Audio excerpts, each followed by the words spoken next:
In S.T.A.L.K.E.R Gamma, there is an achievement so hard, so unattainable by the average player that people will lie and cheat just to claim that they've gotten it. That achievement, of course, being Invictus. So as you can see, Invictus requires you to do the impossible. You must beat all 3 mainline stories. You must be an Iron Man from day 1.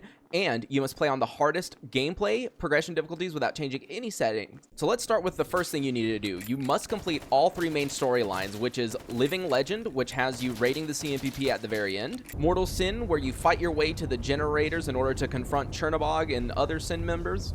And finally, Operation Afterglow, the questline that most people forget about because it is literally less than 2 hours to complete it. Completing all 3 stories is easy, but what isn't is doing Iron Man mode. For those who don't know, with Iron Man, you have a certain number of lives, and once you lose all those lives, it's game over. It deletes your save completely, and you must start from scratch. Now, Iron Man mode doesn't sound too bad. I mean, you could give yourself 10 lives, and you could beat it pretty easily, but that's where this next bullet point down here comes in. Never die twice on your journey. So second death, and boom, there you go. It's done. You must also play on the hardest gameplay and progression difficulties, which isn't that bad, but the main thing is you cannot change any of their settings. So that means right here in gameplay, progression difficulty, you cannot change any of these settings, including limited bolts down here, which is enabled by default, meaning that you cannot give yourself unlimited bolts. Now, the final thing, never use debug mode. For those who don't know, debug mode is this F7 thing where you can open this up, put yourself in God mode, give yourself unlimited ammo, spawn in different things, change time of day. It's pretty obvious why that's not allowed in the achievement. To make sure you never accidentally change a setting that you're not supposed to or open something you're not supposed to, look up the Invictus Protector mod. That mod will prevent you from opening up the debug menu just in case you do have it still enabled or changing any progression settings. So let's go over real quick how you would actually begin an Invictus playthrough. First thing, new game, and then you're going to immediately put this on Veteran and then Survivalist, Iron Man mode, 2 lives. Now here's the thing, there is something called a life granter, and you can turn this on. What this will do is it'll give you an extra life after a certain number of days. However, as soon as you die twice, you can no longer get the Invictus achievement. However, there is one called Murky Spirit, which just means that you beat the game as an Iron Man. Personally, I do turn this on at 5 days just in case I get past the CMPP, and even if I lose Invictus, at least I can continue on and get Murky Spirit. Now, as you can see, it says sleeping will not help, so you won't be able to cheese it that way by just sleeping over and over again until it gives you a new life. No, this is actual in-game hours that you are playing. Now, the final thing you're going to do before you start is choose a good faction. Think very hard and carefully about what you want to do. As someone who's done an Invictus playthrough before and died literally right at the end, no, I'm not kidding. We should be pretty good since we still have the empty encompass. Oh, dude, I just remembered. I just slept. Oh, I'm getting shot by something. Oh. Calm down. Dude, it's freaking Unisig. Oh my god. Dude.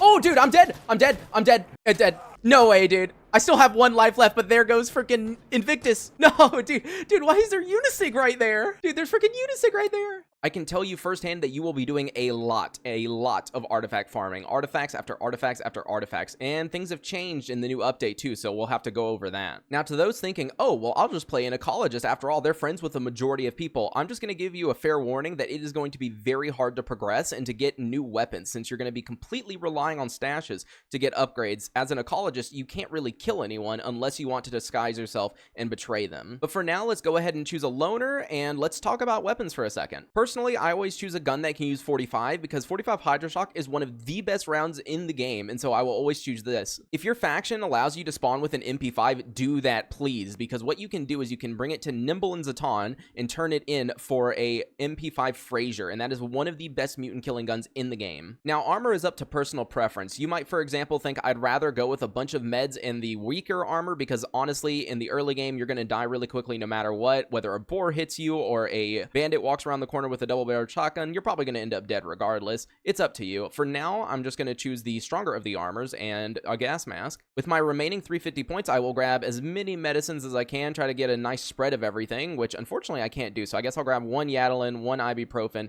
and then the rest of this can be some caffeine and some sleeping pills. So there we go. Here is my light setup. Let's go ahead and begin at Corden. All right, so we're in game, and as of this new Gamma update, you do actually spawn with a pack of throwables, which is really good because as I mentioned, in Invictus, we cannot change the progression setting to give us unlimited bolts. We need these. First things first, you better head down to Sid and talk to him so you can begin the first quest line, Living Legend. Once you talk to Sid, you're going to see, wait, what's this commotion about S.T.A.L.K.E.R? Talk to him about this, and there we go, Living Legend, Old Friend, and that's going to start the first quest line. As mentioned earlier, this quest line will end with you attacking the CMPP and getting the Shard of the Monolith. Well, now that we've begun the main quest line, it's time to ignore it for several hours, because what we're going to do is artifact hunt, and artifact hunt, and for now, I'm just going to talk to Fnatic and get a little bit of extra ammo from him. You might think I'm joking, but this detector is going to be your best friend, well, until you upgrade it, but it's going to be your best friend for a long time. With the new Gamma update, you now need mutant parts in order to craft artifacts, and it makes things slightly better, but also slightly worse. So before, artifacts were more of a pain in the ass because you needed 4 of them just to repair one up, because every artifact you found was typically around 20% efficiency. But then once you finally repaired all those artifacts, guess what? Now you need 2 or 3 other ones in order to craft a better one. But now what we need is mutant parts. And as you can see, some of these recipes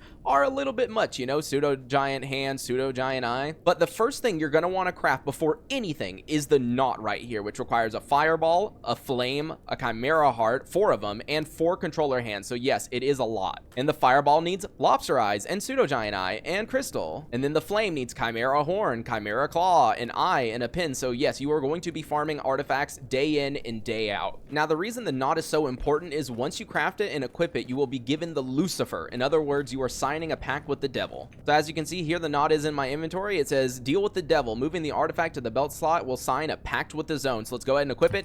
And then you hear that? That is Lucifer. And that damage reduction right there is why everyone who does Invictus crafts this artifact first, because it gives you 15% damage reduction. Not to mention you get speed increase, health regen, psi regen, carry weight. This is why this is one of the best artifacts in the game. However, it does have a little issue that you might notice towards the bottom. As you can see, you need to sacrifice artifacts in order to restore Lucifer's condition. And the thing about this is it doesn't pause while you're asleep. No. If you go to sleep in game, it will drain. In other words, you have to do even more artifact hunting so that you can sacrifice artifacts to Lucifer. If this artifact ever hits 0, your health will also hit 0. As you can see, we are so incredibly fast now. This is another great thing. Look at this speed increase. It is insane. Now, one of the best things about Lucifer is it drains relatively slowly, so as long as you're not sleeping over and over again, you shouldn't have a problem grabbing artifacts and refilling it. Especially if you have any tier 3 artifacts. Like, look at that, 10 to 13% restoration. That is really good. But typically what I do is I just farm some like low tier artifacts and sacrifice them all. Also, because of the new Gamma update, artifacts are even more important than they used to be because you can no longer equip more than 1 pelt. As you can see right here, I have the pseudo dog fur, but if I try to equip the other one, nope, you cannot do that. The latest Gamma update did make it a lot harder for early game Invictus players, however, especially because of a trick that we used to do. In previous Gamma versions, all you had to do was complete the Miracle Machine, and then you could immediately go up north, start spamming quests, farming yellow stashes, and getting your expert tools. Now that is no longer a thing. First of all, in order to get expert tools, you must get basic, and then you must get advanced, and then finally you can get expert tools. In other words, you cannot just go to Red Forest, find a yellow, and then boom, get expert tools without having ever picked up basic tools. So getting expert tools is harder, but what's also harder is Brain Scorcher, because we can no longer go through Red Forest to Radar. What most Invictus players used to do is you would go in through here and you'd go to Red Forest, you would go through this transition, and you would end up right here at the Brain Scorcher, which saved you all of this travel time, where typically there's mutants all right here and then Monolith all right here, but now we actually do have to go through all of this and fight them. You can imagine how much easier this was before. I mean, you just like stood in this corner and shot at them. They would all come to you. You'd kill the guys in the tower and then boom, you would go in. But nope, you need to take some psi block and come all the way through this mess. And I know what some of you are thinking, oh, I'll just do some quests for freedom until they give me a yellow stash and Radar. That's some easy expert tools. No, sorry, Radar no longer has yellow stashes that give expert tools. So you will have to do Brain Scorcher in order to get expert tools. All that combined together makes the early game especially hard, since what most people would do is just farm yellow stashes until they got expert tools, crafted some really good heavy armor, some really good weapons, and then they would do Brain Scorcher. So nope, no, none of that. Now, obviously, if this is your first time playing Gamma, I don't recommend doing an Iron Man playthrough right off the bat, but I do recommend it for people who want to test their skills and patience. Mainly the patience one, because you're going to be doing a lot of artifact farming. Like, seriously, if you go back and look at my last Invictus playthrough, I'm pretty sure 80% of my time was spent artifact farming. I literally ran out of title ideas for videos because I didn't know what else to call artifact farming. And one of the worst parts is, you can die so easily, especially to things like boars. People don't really think about this too much, but like the early game of Gamma is really difficult. Like this, oh my god, it's zooming in for some reason.